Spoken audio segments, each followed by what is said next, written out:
Riders, this is why you shop around side by side, Uber and Lyft.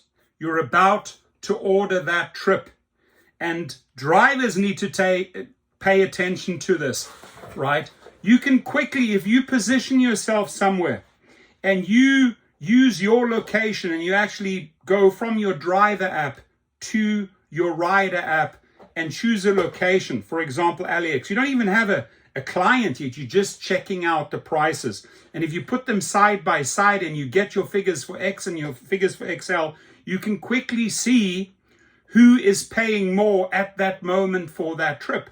So you're probably better off going after, in this case, the Lyft trip as a driver. Why? Because it is $242 with Lyft.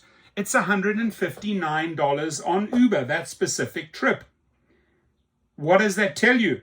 Well, of that amount, of that $242, you're probably going to be handing over 60 to 70% to Lyft.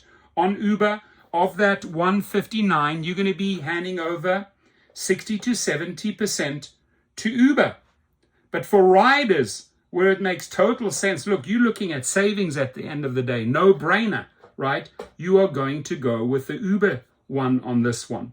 And so let's jump to XL. On Uber, they want $276. On Lyft XL, they want $352. Obviously, the rider in this case is going to take the Uber side by side. Two phones. So I always say, doesn't matter if you're a rider or a driver. What put my YouTube channel on the map was that I was the first person to really talk about two phones. Get yourself an AT&T plan, get yourself a Verizon plan, just because of connectivity, right? For example, in LA, Hollywood Hills, you're going to need AT&T. Verizon doesn't work. But you get so much intel, you get so much data.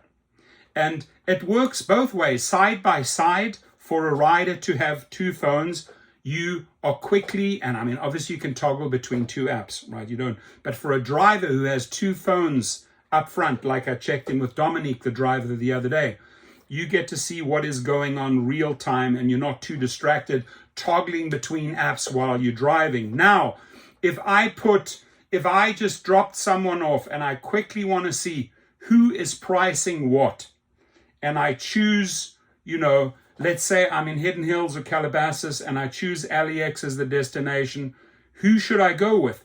What is Uber charging for this trip right now? What is Lyft charging for this trip right now? Which app should I be concentrating on? I am going to go for the higher paying one because there will be riders out there that do not compare apples to oranges, right? And I will snag that person who's going to be paying $242 for the regular trip and $352 for the XL. I'm going to make way more money here because the split, the 60-70% for the company, 30-40% for you, the driver, is pretty much the same. So side by side, there are rider benefits. Side by side, getting data, there are driver benefits. Your comments, please.